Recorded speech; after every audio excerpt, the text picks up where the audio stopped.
Um,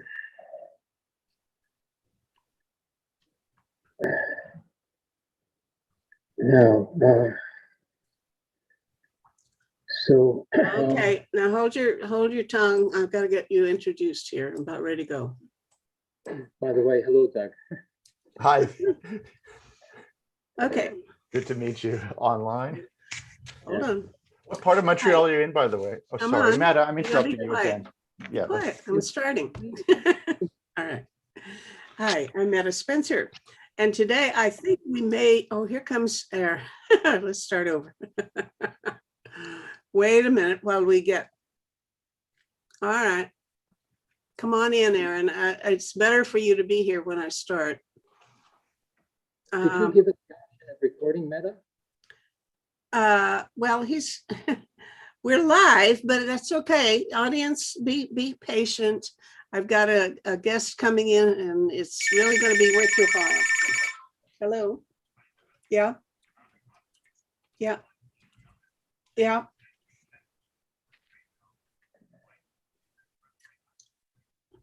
I don't know, just do you're on your own. I can't help. Thanks. Okay, Aaron.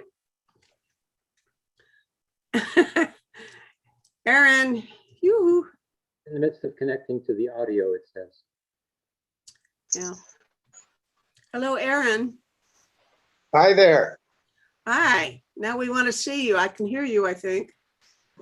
I thought I had turned on the, okay, start video. See if that works. Yeah, There okay. you go.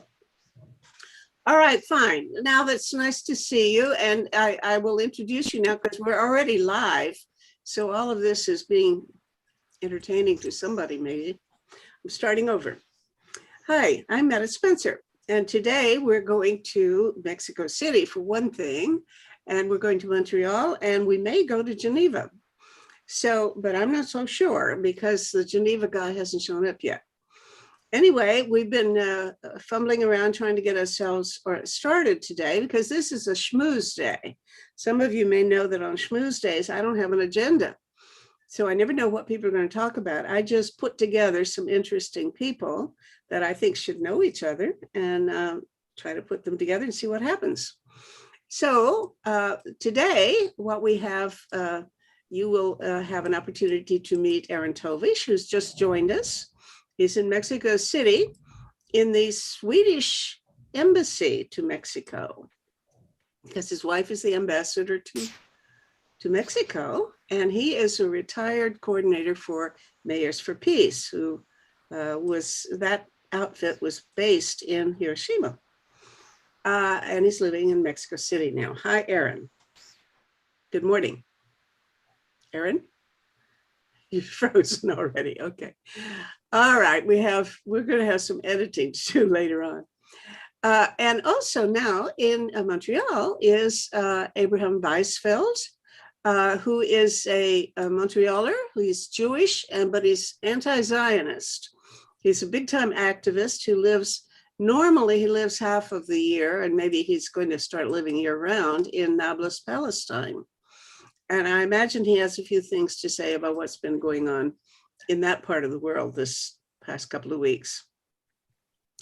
And here, I hope we will have an opportunity to talk with Adam Konishevsky, who's in Geneva at the Geneva Center for Security Policy. Hello? Yes. Oh, God. He knows not to call me now, that guy. All right. This editing, I'm sorry, is going to be a real job fixing this. Anyway, Adam may or may not show up. Doug Saunders is, you will probably all recognize him if you've been watching this show before, because he seems to, he likes these schmooze days. He is the international affairs honcho at the Globe and Mail. Spends a lot of time in Germany, but I guess you're going to go back sometime soon for another stint at that institute, right, Doug? Hopefully get a few more months of think tanking in later this year and spend some time in some other countries in the vicinity too, in Russia and Sweden and Spain. Yeah. Okay, good. So we will we don't have Adam here, but Abie and Aaron are here along with Doug, I consider Doug sort of like the co-host for this show because he's always got wonderful things that he brings up to talk about. So why don't we see what's on your mind, Doug? What would you like for these guys to discuss? And yourself, of course. Well, I don't think I don't know if there's anything that brings everyone in except that we've got 3 people online who have been involved in the peace field, and one of whom who lives half the time in Palestine. So it's a little hard to avoid being a little curious about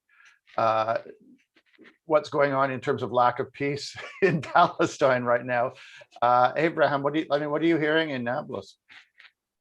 Well, there's been in the West Bank, apart from the Gaza fatalities, in the West Bank, there's been 17 demonstrators who have been shot and killed.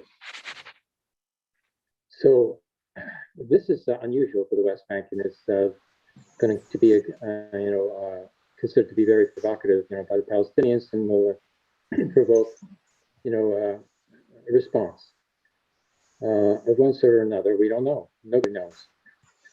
But when I was there, and the other international volunteers were present and participating in demonstrations alongside the Palestinians, there were no fatalities because the soldiers were ordered to take the precaution of avoiding a live fire so as not to possibly volunteer me. So we were protecting the Palestinians in effect. And now that's not the case because access to Palestine is not possible because the pandemic is still raging in the West Bank and Gaza because Israel didn't consider itself to be responsible for vaccinating the population there, even though they have 3 million doses of the AstraZeneca vaccine in stock, and providing it to the Palestinian Authority because they're arguing that, well, the Palestinian Authority is responsible for Palestine. Palestine is in effect a state. No. A state has the right to defend itself against foreign attack. All of a sudden, the Hamas government of Gaza has no such right. So the contradiction was rather apparent to me between the treatment of the Palestinians on the one hand, with respect to the vaccine treatment, and on the other hand, with respect to the right of self-defense. Not that either was taking sufficient precautions to protect civilians, of course, but nonetheless, the contradiction is rather apparent. And a further contradiction is that this war on Gaza was essentially ordered by somebody who's not even the prime minister anymore. Netanyahu, has expired his mandate from the president to form a government. So he cannot be a prime minister. He is not presently the prime minister, and yet he ordered a war in Gaza. Israel is sort of a weird country. And that's just one example of how bad it can get. Let me ask you about the electoral politics behind this, because March was supposed to be a big month. March had an election in Israel that failed to produce a government. And as you point out, means that there's somebody acting as prime minister who doesn't have legitimacy as prime minister. But March, of course, was also supposed to have the first Palestinian election since 2006, which I think people had optimistically hoped would produce a shift away from Hamas and into Fatah. And they may yet happen and so on, but has this attack by Israel caused a shift of sentiments? Yes, Yeah. definitely. The Palestinian election for the legislative authority was supposed to have taken place 2 days ago, but it was suspended by the President Abbas. seems to have sole authority in the Palestinian Authority. And his strategy was that he was making a point out of getting the right to conduct the election in West Jerusalem, and thereby put a stake in the ground, to claim East Jerusalem as part of the Palestine that was designated by the Oslo Interim Agreement. And this was going to make him out to be a big hero, because eventually he expected to win the case against Israel, even though Israel was in effect allowing the election to go ahead, but not allowing the election ballot boxes to be placed in the post offices. And therefore, they could have been placed in Palestinian banks or in other Palestinian establishments, or Palestinians could have just drove down to the suburbs there to go and vote in the Palestinian office. So Abbas was trying to make a big deal out of this, more of a big deal than it was, and used the ultimate option of suspending the election in order to make the point. But he's trying to ride on the back of the popular uprising that was conducted by the youth, the Shabab, as they're called, at the Damascus Gate, where previously there was, free free transit, free use of the entranceway by the Palestinians, but the Zionist authorities, the military, the police in particular, who are rather aggressive, even more aggressive than the military, were trying to expel the Palestinian youth from congregating in that area. And Abbas was trying to ride on that, Shabab movement.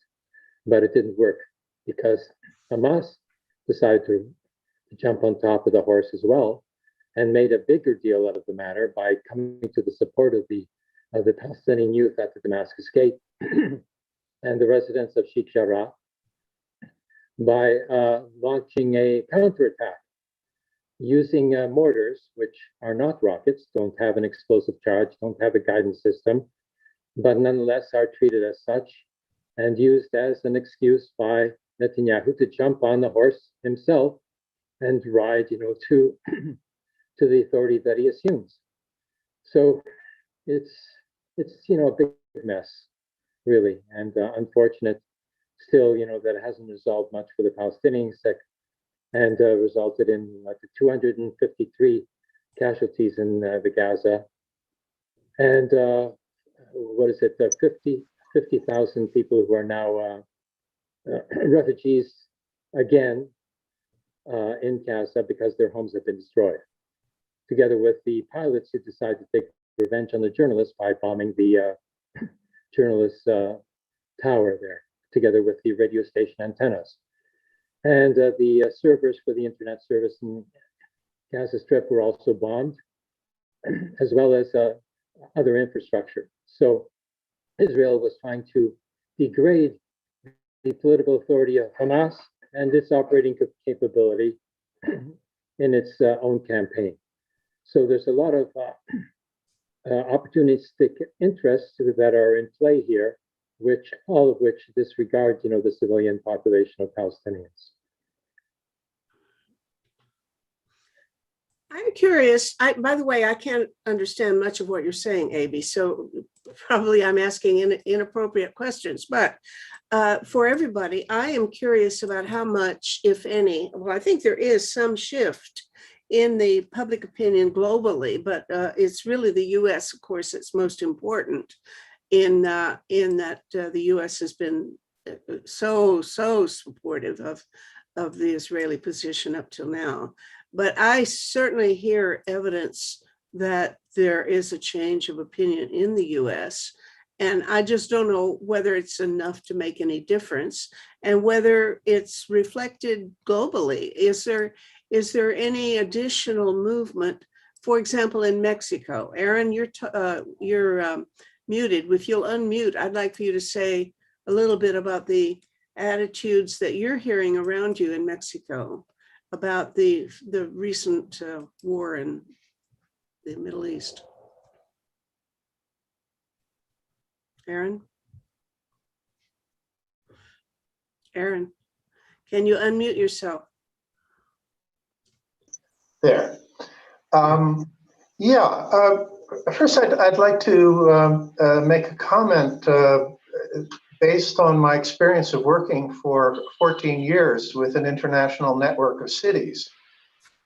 And that is that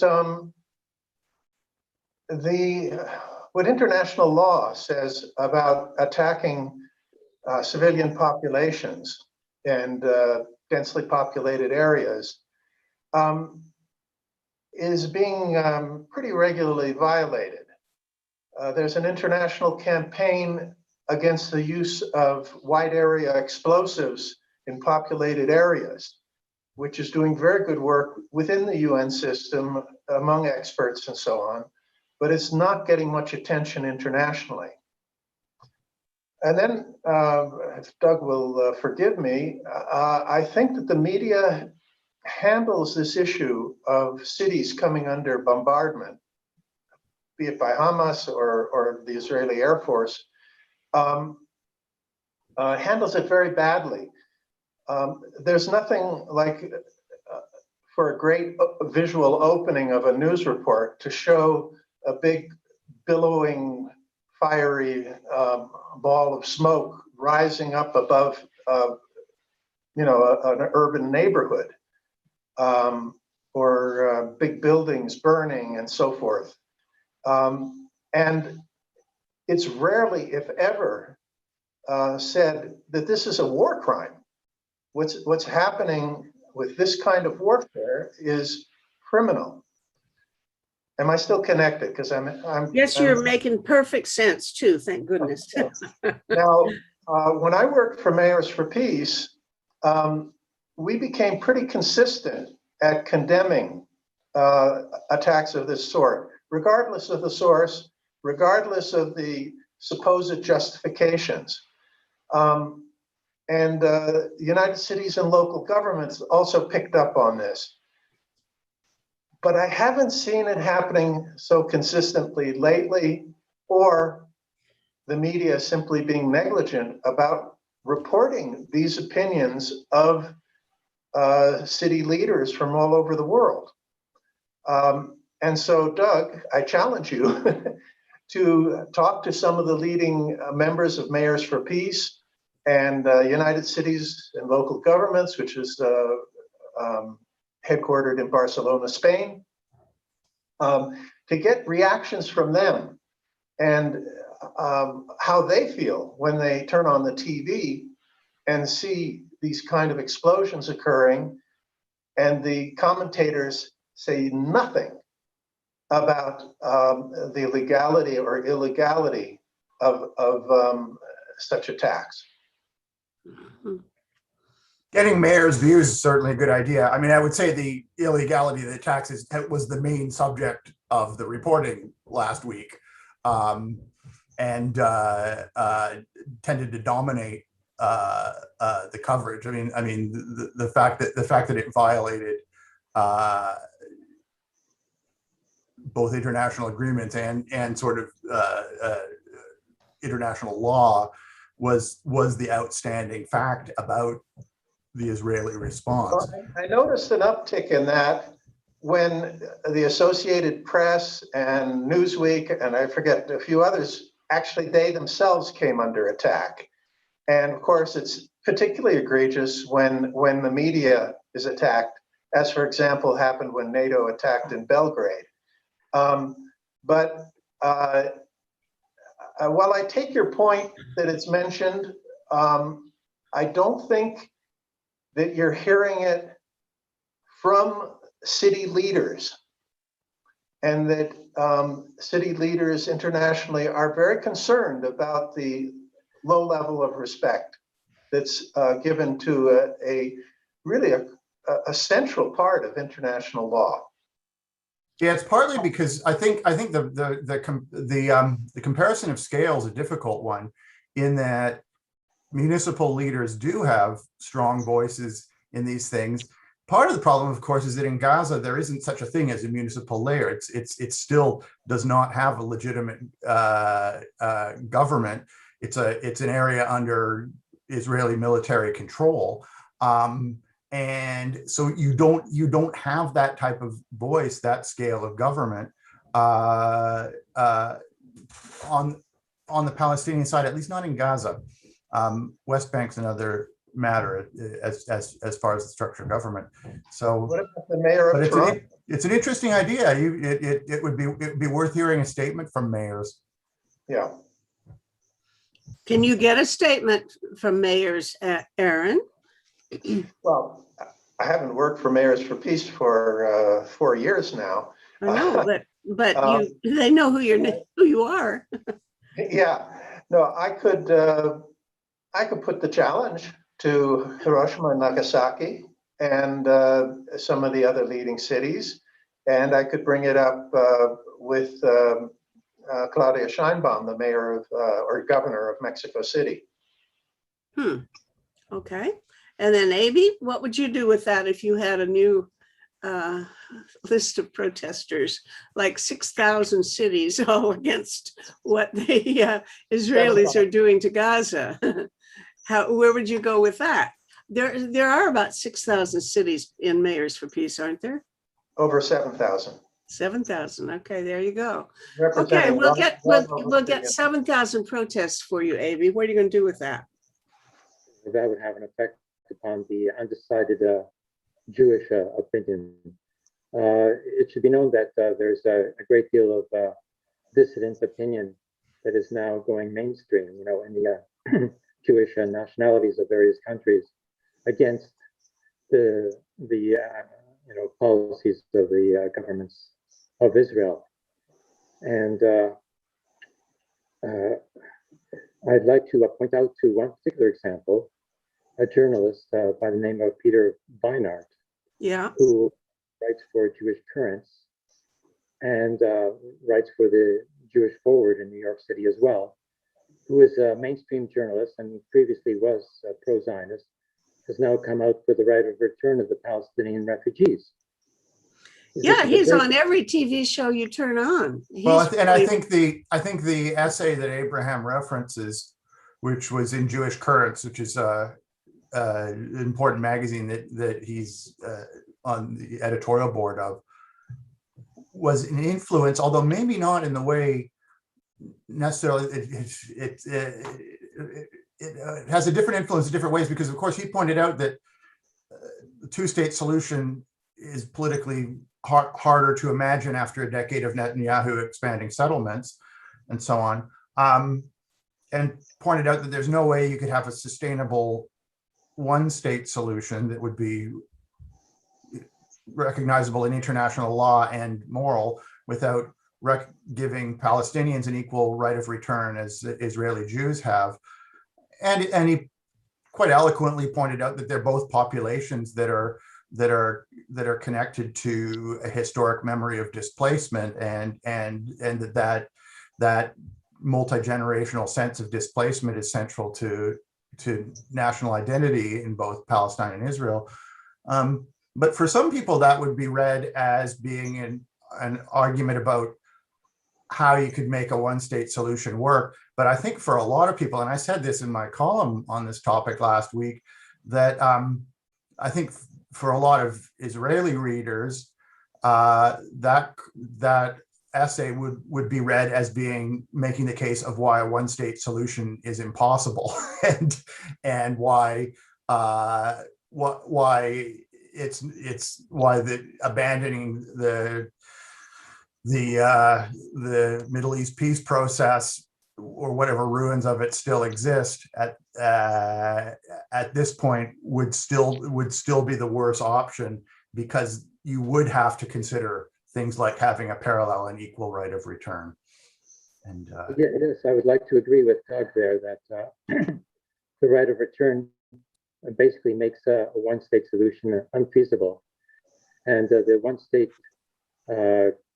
campaign, or the one-state movement, there are two actually blocks of supporters there.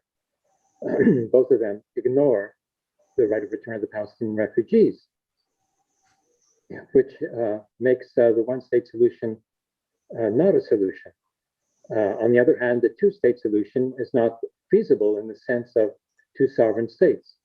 both of these proposed solutions are not solutions. And yet both camps tend to ignore, the impasse. They just, focus on the points that make their option somewhat better than the alternative option that is considered. So one has to question the whole constitutional nature of the state itself, because it leads to an impossible solution on either the one hand or the other. So one has to go into a sort of an academic research, goal of finding an alternative that goes beyond the alternatives that have been presented.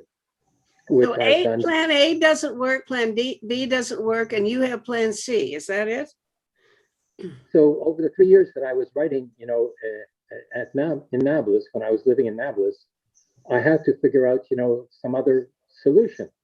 And this is provided to me by the concept that I have inherent in my own sort of political upbringing, since my mother was a Jewish Bundist anti-Zionist from Warsaw, who taught me, and the Bund taught us, that the national cultural autonomy is a necessary concept for minority nationalities to have representation in the constitutional provisions of the country in which they're living. So if one takes national cultural autonomy and applies it in a generalized fashion to both parties and to all parties concerned, one ends up with a federated society, a civil society that is independent of the state. And I elaborated this and explained how it can be done. I haven't mentioned previously that I have a certain diplomatic qualification, because I was the chargé d'affaires for the Palestine ambassador to Canada between 1982 and 1985 during the Israel invasion of Lebanon. So I have a certain diplomatic... Wait a minute, they know your idea? You had an opportunity to try it out on him, and what did he say? I don't know if Abdullah has had the time to read the book yet, but when I make my proposals, they're treated as legitimate and not, as something that is, an impossibility. Well, So, I never heard of anybody but you promote such a thing. So I mean, you're gonna either we're going to talk about it or we're not going to talk about it. If we're going to talk about it, you've got to explain a lot, because it's not something anybody else has ever heard of. Well, start with the nutshell. What's the proposal in a nutshell? okay.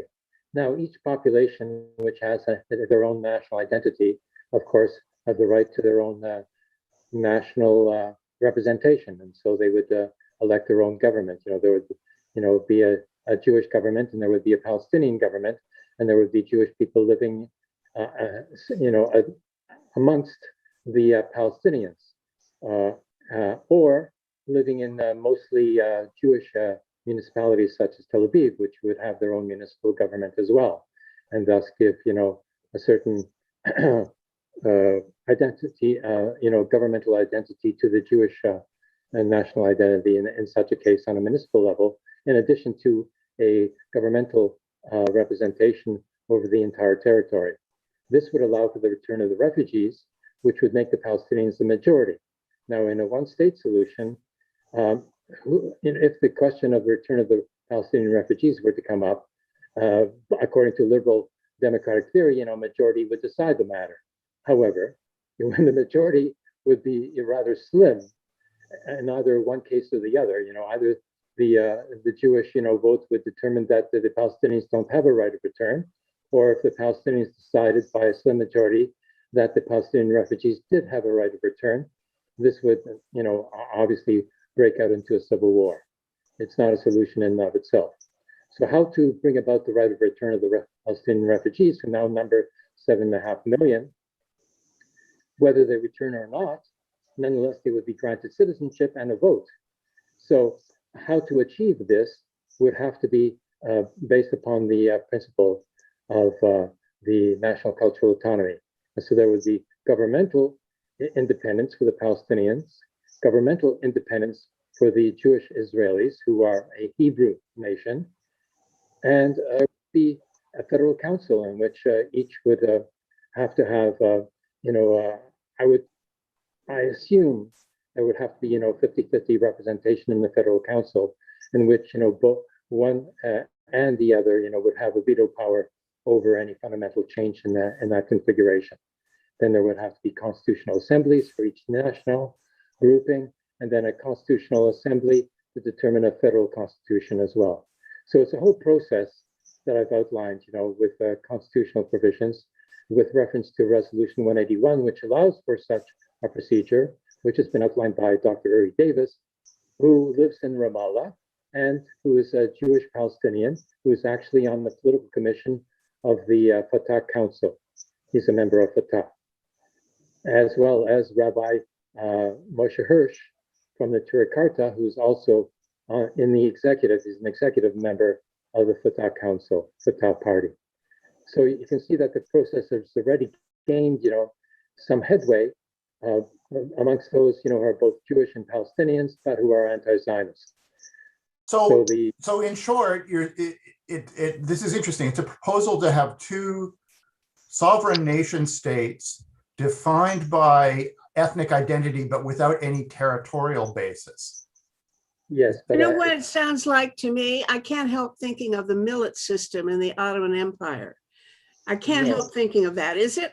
I know you don't like the idea, but isn't it similar, really? No, because the Jewish people didn't have any government in the millet system. They had only a protected status as a national minority, recognized as such, had to pay a special tax, and were not eligible to have military service.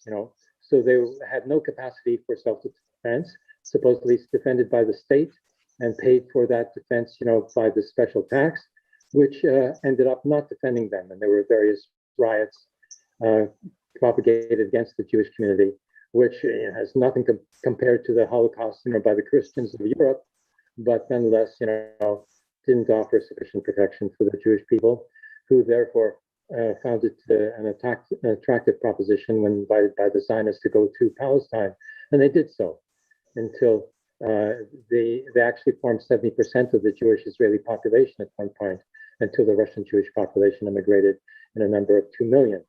And now the Jewish Arabs, as they should be known as, form 50% of the Israeli Jewish population, which is nonetheless dominated by the Ashkenazi, so-called white population of Europe, who form the core of the Zionist movement. So, it gets more and more complicated as we go along. And, the Mizrahi Sfaradim, Jewish Arab population, should also have their Jewish national cultural autonomy and have their own governmental apparatus to deal with the Ashkenazi domination to which they are subjected to. So it's a little bit more like some of the proposals for indigenous First Nations sovereignty in places like Canada, which would be an ethnic identity defined sovereignty with some territory, but across a wide territorial space. Well, was that one of the things you looked at or talked to in the process of? It's not the same because when ethnic means national, but the term national is avoided, because the term nation is reserved for states and nation states, which is only endemic, to liberal democratic theory, but it is not necessarily representative of the actuality. So, the national minorities are actually called nationalities, and ethnies or ethnic minority is only used to avoid, the political recognition that such people are a national entity and are living as nationalities within a majoritarian society. So first of all, there's that. If we can set aside the question of whether there are precedents or similarities elsewhere, I'm trying to look at this from a practical point of view. And it seems to me that in the current heated political atmosphere, thoughtful ideas like yours don't stand a chance.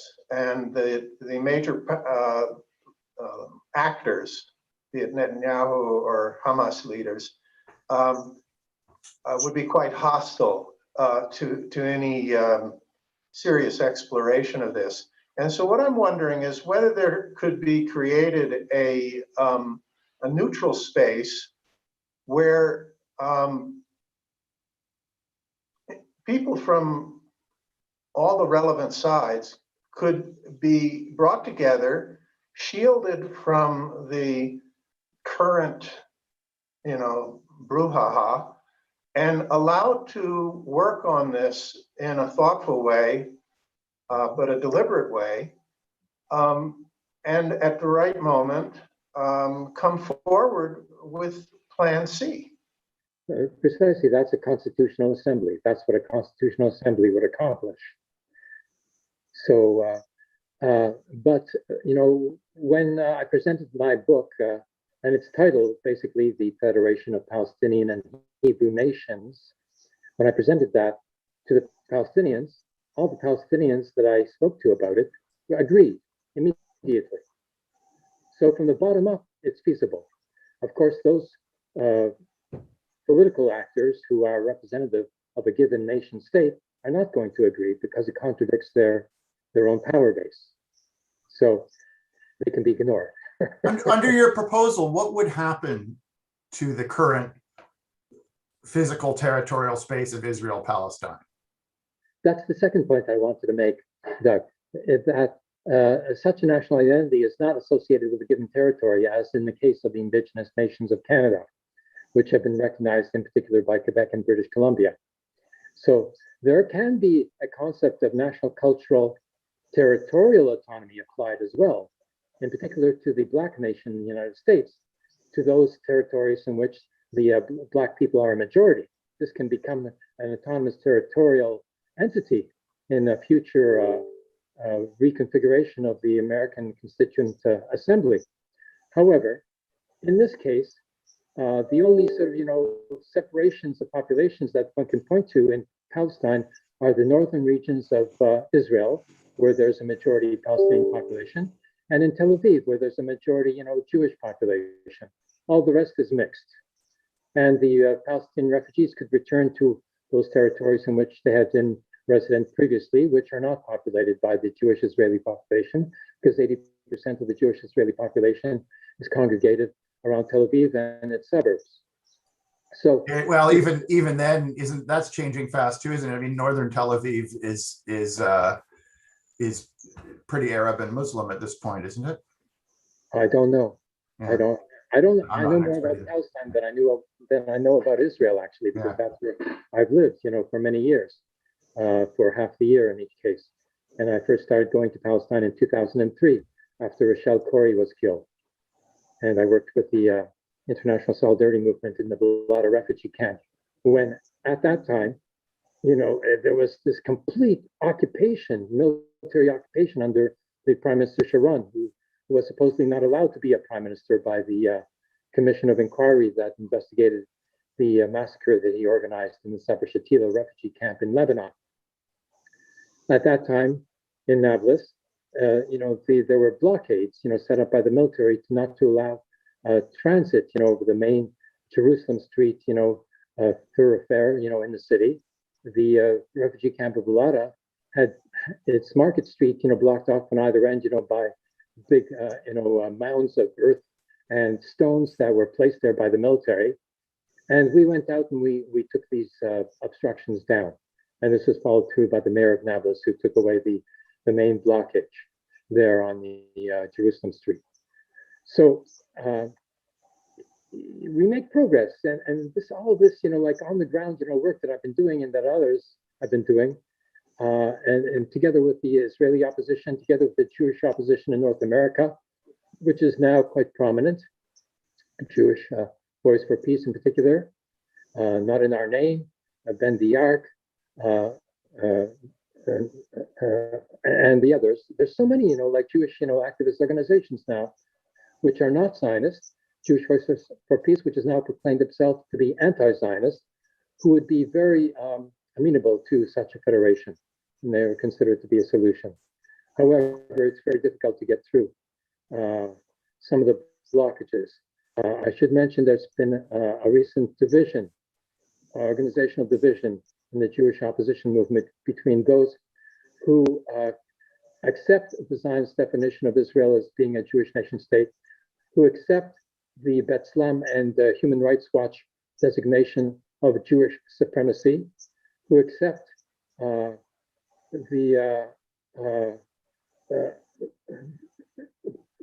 other sort of uses of the national definition of Jewish, and the tendency which I represent, which is the Jewish Feminist tendency, which considers Jewishness not to be synonymous with Zionism and Israel.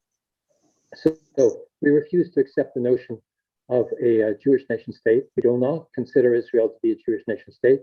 We consider it to be a Zionist state, which happens to be Jewish because some Jewish people are Zionists. But to call it a Jewish nation state is an ideological proposition, which we do not agree with. We do not accept.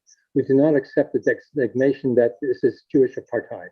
We do not accept the term Jewish supremacy. We consider such a designation to be essentially anti-Semitic, because it is blaming the Jewish people for what Zionism has done. Even though a majority of Jewish people don't live in Israel, a majority of people consequently do not have a vote in the Israel elections that are called Jewish. So yet we're considered to be obliged to follow the government of Israel and whatever it does. We're supposed to defend whatever the government of Israel does. We do not accept this. So we are splitting from the Jewish opposition that continues to attack Zionism as if it were Jewish. This is a very serious division of opinion. And so I've split from the Jews Who Speak Out list and Stan Heller, who has the Struggle cable TV news network in Connecticut and New York. And it's a serious, weakening of the Jewish opposition, but I consider it to be a necessary division that has to uphold the defense of the Jewish national identity and the oppression of the Jewish people, which continues, and which is now being used by those anti-Zionists who consider Zionism to be essentially Jewish and who therefore attack Jewish people as such. This we oppose. Abie, how many people do you think agree with you? 1/10 of 1% of all Jews, or what? Oh no, there have been polls that have been conducted now which indicate that 43% of the Jewish Israeli population are opposed to the occupation, and a majority of the Jewish Americans are opposed to the occupation. So basically that's opposition to Zionism, whether it identifies itself as such or not. Would it be fair to call your proposal a dual state solution? No, I avoid the term state because state, is associated with the concept of sovereignty. Well, I use singular, dual state solution. It cannot be a state if both nations are recognized. And if each nation recognizes the other, they cannot have a common state. It has to be a federal system because what would the UN call it? A country or what? A country, yes, of course, a country. But it wouldn't be a state, it would be a federation. Now, there's some indications on how to use the term from Rousseau, but the UN doesn't have any such thing, right? I mean, you'd have to invent a new critter. Okay, the UN has recognized Palestine as a state, an observer state. It sits as an observer state in the General Assembly. So there's a contradiction in the structure of nations, obviously. And to be fair, the UN created the sovereign states of Israel and Palestine in 1947, and I'm always interested to hear creative ideas of getting beyond the Westphalian notion of the nation state. So I enjoy the thought exercises of this type of speculation. It's hard to imagine any existing sovereign state canceling itself. We've had, or the UN wanting to go back on the resolutions that it's back for 80 years. I mean, we've had 3 periods in the last century when the United Nations or the international community have agreed to create a sovereign nation state in order to protect a specific population from pending genocide, which was the creation of Armenia, the creation of Israel, and the creation of Kosovo. And all three have been difficult because they were nations created and internationally recognized in places that have multi-ethnic, multi-religious populations, and protecting the other populations in Armenia, Israel, and Kosovo has been more difficult. And of course, in the case of Israel-Palestine, the agreement from 1947 was to create 2 parallel states with Jerusalem as a shared capital, and that remains international law. What you're suggesting is interesting because it provides a framework. I hate to say this, but idealistic proposals are often more useful from the perspective of pragmatists in terms of being able to shift the dial in a certain direction. And does your proposal, if it were to gain more air, would it inadvertently help justify the huge expansion of Israeli Jewish settlements during the last 10 or 15 years? The reversal of which was done to a much lesser extent in Gaza in 2005, the reversal of which would require an acknowledgement of the continued international law recognition of 2 sovereign states as a beginning negotiating point. Do you worry that if your thinking were to gain ground, it would help justify the continued presence of those settlements? You wanted to say something? No, I wonder if moving away from a 2-state view of things would remove the impetus for future Israeli governments to retreat from settlements as a beginning point toward negotiating a renewed peace process. The settlements are not an impediment to such a solution in and of itself, and a solution which I call the no-state solution. Okay, there's 1 state, 2-state solution. So now we have, a no-state solution available. And in view of the bankruptcy of the first 2 propositions, it lends credence to the 3rd proposition, the no-state solution. Now, considering this in a general, universal format, the United Nations has 194 states, member states. Okay, but sociologically speaking, there are 3,000 nations in the world. So there's a basic contradiction here. The logical consequence of the nation-state concept and its sovereignty is that each sovereign nation-state that exists now, all will have to be divided into their own constituent nation-states in order to represent the nationalities that are represented therein, if that pattern is to be followed. And so there would be a never-ending division of nation-states into further nation-states. So logically, it doesn't hold, and eventually will have to be overcome. Now, to overcome it, one implements the Bundes concept of national cultural autonomy, and this was developed by necessity because the Jewish nationality was always existing as a minority and always treated with the disdain by the various nation states in which it existed, and so the solution was. And also the Jewish people living in those states, considered those countries to be their homeland. Like my parents considered themselves to be Polish, and Poland was their homeland. Russian Jewish people were Russian. Canadians who are Jewish are also Canadians, etc., etc. So how do you represent, this consciousness, which is the ultimate determinant? And the only way to do so is national cultural autonomy.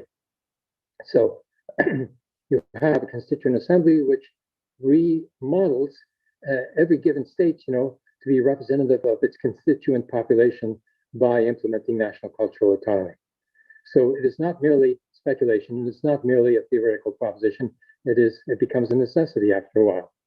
And we all know that this provides us, this is a certain inevitability as a result. So I would defend my proposition on that basis, in addition to the fact that the Palestinians are agreeable to such a proposition. The settlements that have been implanted in the West Bank would have to respect, the law. What does the law say? Well, the law says that title deed, holds, so that all the Palestinians that I interviewed that had title deed from the Ottoman Empire, that I, did a video Zoom in my interviews, with, on their documentation, proves that they are the owners of various, pockets of land that have been taken over by the settlements, and they would have to be restored on the basis of law. Now, those lands that do not have, private Palestinian owners, therefore can be sort of, claimed, by settlers if they're doing so in a semi-legal fashion. But those settlers who have committed crimes, like the settler that I saw kill a Palestinian during a demonstration in Hawara, who I videoed shooting from the back of his car because he was blocked by demonstrators. Well, that guy has to either submit, to the law or go into exile. He's a murderer. And other settlers who are murderers and who are members of fascist gangs that go and attack Palestinians, burn their fields, burn their olive groves, etc., committing crimes which have to be subjected to legal consequences. So and also there's municipal law, so that settlements that are on the territory that are within the purview of a given municipality would have to conclude some sort of an agreement with that municipality. So it can be worked out. And Dr. Salita, the Palestinian professor who examined the location of the Palestinian villages that were expelled, has concluded that it's possible to reinstitute the Palestinian villages with their inhabitants, the refugee inhabitants in return, without dislodging the most of the Jewish Israeli population. This would affect, ironically, mostly the left-wing kibbutzim of Israel, who took over the best Palestinian lands, of course. And they were the greatest criminals of all, even though they didn't call for the expulsion of the Palestinians. They nonetheless took advantage of it, and they would be the ones to suffer most for the return of the refugees to their indigenous villages. What bothers me is I'm an old-fashioned liberal who have always tried to be colorblind and just oriented towards citizenship, and I've been anti-tribal as much as possible. I want to forget ethnicity. I don't want to have anything to do with ethnicity, and the idea of building it into the system really just puts me off. There's nothing wrong with your view. It's just that for an oppressed nationality, it's not possible. One cannot forget that one is Jewish because one is attacked for being Jewish. Right now, Jewish people are being attacked by the white supremacists in the United States. And they're also being attacked now by the anti-Zionist activists, some anti-Zionist activists, who consider that they're guilty because Israel is a Jewish state, supposedly. So they consider that it's appropriate to attack Jewish people in order to attack, have some sort of effect upon, the state of Israel. Okay, but this really it could take us into a whole thing about this critical race theory and so on, which is in a way building a whole theoretical structure on the notion that people have inherently some sort of identity, group identity, can't get over it, and therefore we have to acknowledge it and fight for our own ethnic identity, etc. And this whole current debate about critical race theory really, it really rubs me wrong. I just want to be a human, and that's all. And when people start talking about group identity, it puts me right off. But Meta, I think you need to distinguish between group identity by deliberate assertion and choice and group identity forced upon people and peoples beyond their control. I mean, the Jewish experience is a bit unique in this sense, in that it was a disparate group of people who viewed themselves as being Polish or German or French or British, who were forced by circumstance to be defined as a Jewish nation, through exclusion, through purges and so on. I mean, it was interesting living in Germany to realize both about Germany and Poland in the 20th century before the 1930s, that the national culture of both Germany, it wasn't like there was Germany and there were Jews in Germany. Jewish culture, German culture was Jewish culture until the 1930s. I mean, so much of it was philosophically, musically, politically, everything, and in Poland as well.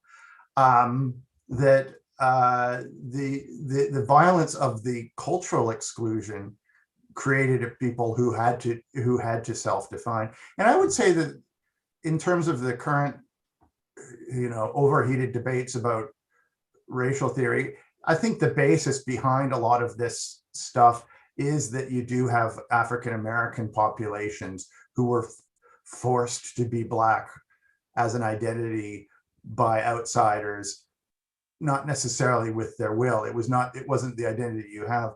Now, I don't want to really get into that debate now that's become sort of an intergenerational debate about whether people should embrace and take on identities that were imposed upon them by racists. I'll give you a little example. We recently won a little argument with the style guide editors of the Globe and Mail to spell the word anti-Semitic without a capital S.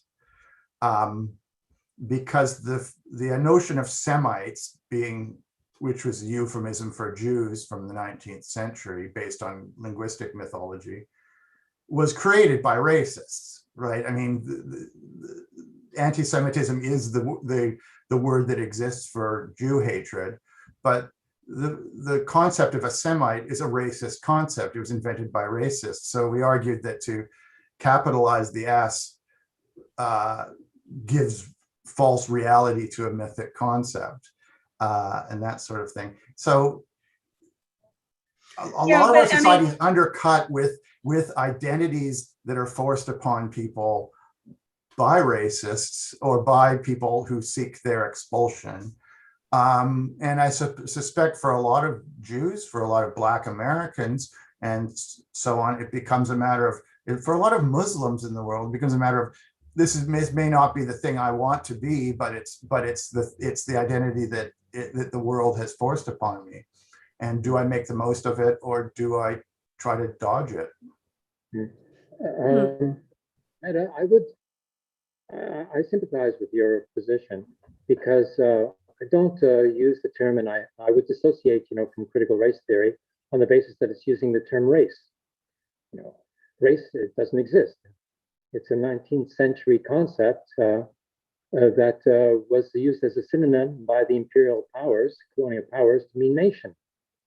So if they went to colonize, some nation in Africa, they would call it a race, and that would, justify, the colonization of that nation, because they were not of the same race as the Anglo, Saxon race, so-called. So look, race itself, I guess, let me just say where I'm coming from. And almost the day I was 18 years old, I moved into an interracial co-op in Berkeley, California. And it was, in those days in 1949, that was a bold thing to do. And everybody I knew in that organization, I've stayed in touch, you know, the rest of our lives with my Black friends. And it was always, the goal was to get over race, not to try to, you know, make it into a system for fighting a war or a conflict or defending or anything. It was like trying to pretend we didn't notice the difference between different, you know, races. And I still believe that that's the way to go.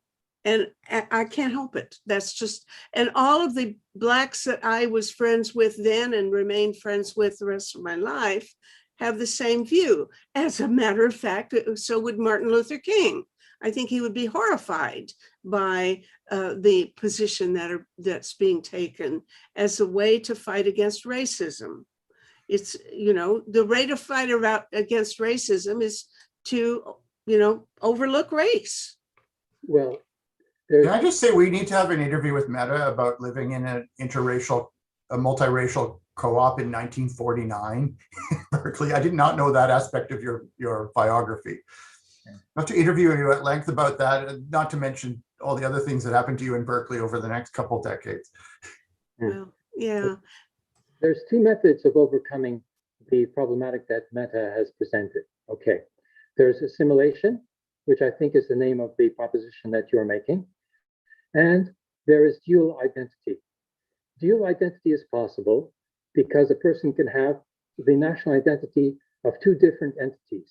One, the country in which they're living in as their homeland, and two, the national minority from which they are derived from and from which they are labeled. Assimilation, on the other hand, has not worked historically. One example, in Spain, before 1492, the Jewish people in Spain actually converted to being Catholic in order to assimilate. But this was not accepted after 1492, and they were either executed or expelled by Queen Isabella. Two, German Jewish assimilation, which was very advanced, was suddenly cut off and rejected as a dual identity, even though the Jewish identity was restricted to the domestic location, to the home. You could be Jewish at home, but you couldn't be Jewish outside of the home. This assimilation also has failed with the Nazi extermination campaign.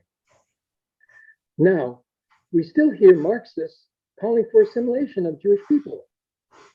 Even now, this is why I had to split with Tony Greenstein in London and with Stanley Heller in Connecticut, because, you know, they are proposing assimilation, yet they are using Jewishness as a political identification for the organizations in order to get a hearing.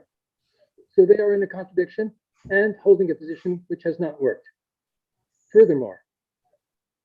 Well, okay, look, it depends on what you mean by assimilation. If you look at the rate of intermarriage, is that assimilation? Okay, well, I don't know then. I mean, I guess we'd really have to have a whole conversation about what is a Jewish culture. Abraham, I was going to ask you about the topic of intermarriage, because in your no state solution proposal, what happens to a Jewish and Arab Muslim family? Where did they and their offspring fall into this system? Well, there is one family that is exactly this case.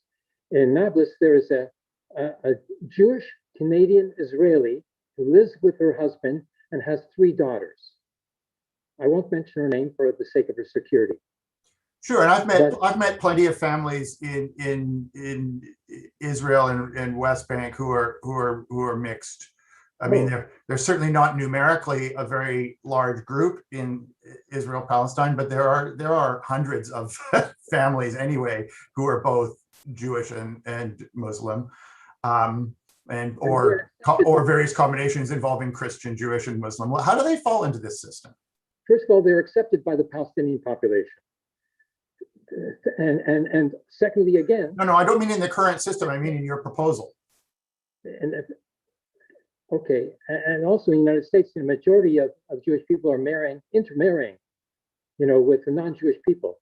But it's still working out, because the children have assumed a dual identity.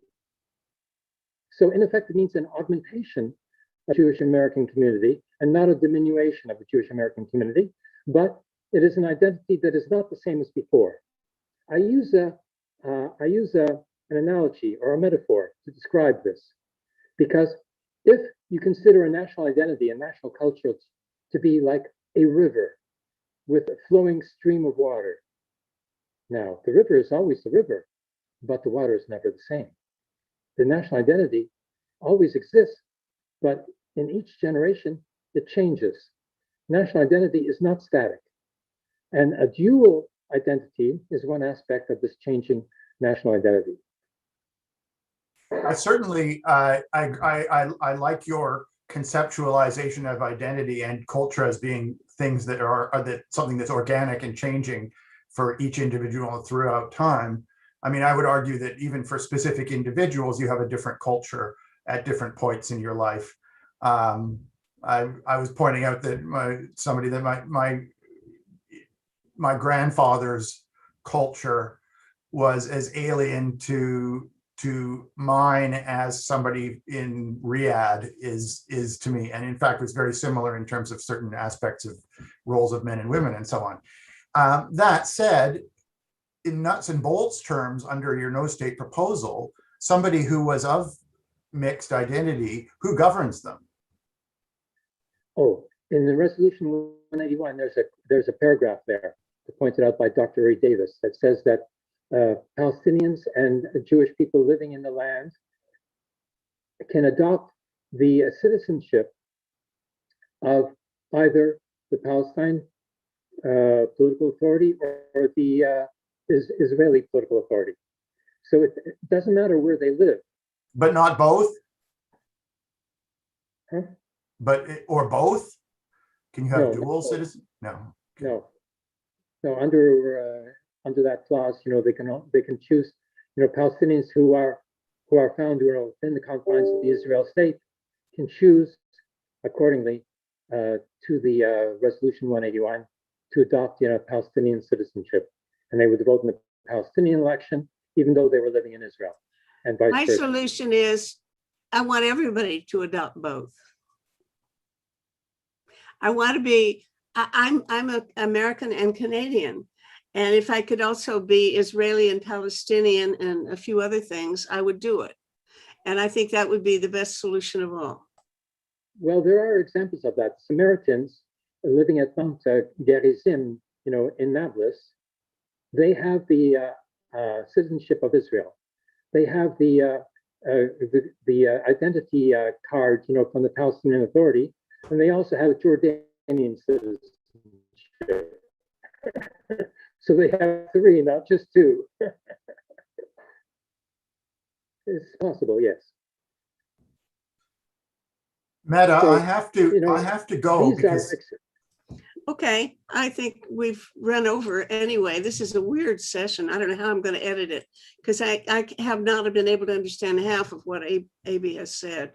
So if I've even spoken, it's probably been inappropriate because I don't know whether I'm responding to what he really said or what I'm trying to imagine.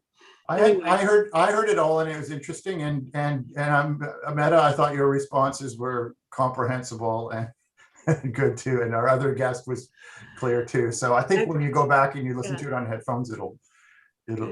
Aaron's gone. I don't know what happened to Aaron, and we never got Adam. So it's going to be but I think the title of this show may be something like the one state solution. I mean, the no state solution. Okay. Thank you for taking the time to outline your thinking on this, Abraham. It was a pleasure. This is a rather rare opportunity that I should congratulate Meta for, again, for offering a platform that enables new conceptual thinking to take place, which is not available anywhere else. But Doug, I remember your name from somewhere. I can't situate it in Canadian politics. I think that I was a member of some organization that you were organizing at some point, but I can't remember what it is. That's possible. But I don't know. I haven't lived in Canada much during the last 20 years on and off, but I'm not sure. Where are you living now then? Now I'm in Toronto between stints in Berlin, and I lived in London for a decade running the European Bureau. And before that, I lived in Los Angeles. So yes. Mm-hmm. Very good. Hey, guys, I'm gonna close this off now. It's been fun. And I'll see you, some of you anyway, in one of the upcoming things. Thanks you, so much, Meta. both of you. Thank you. Okay.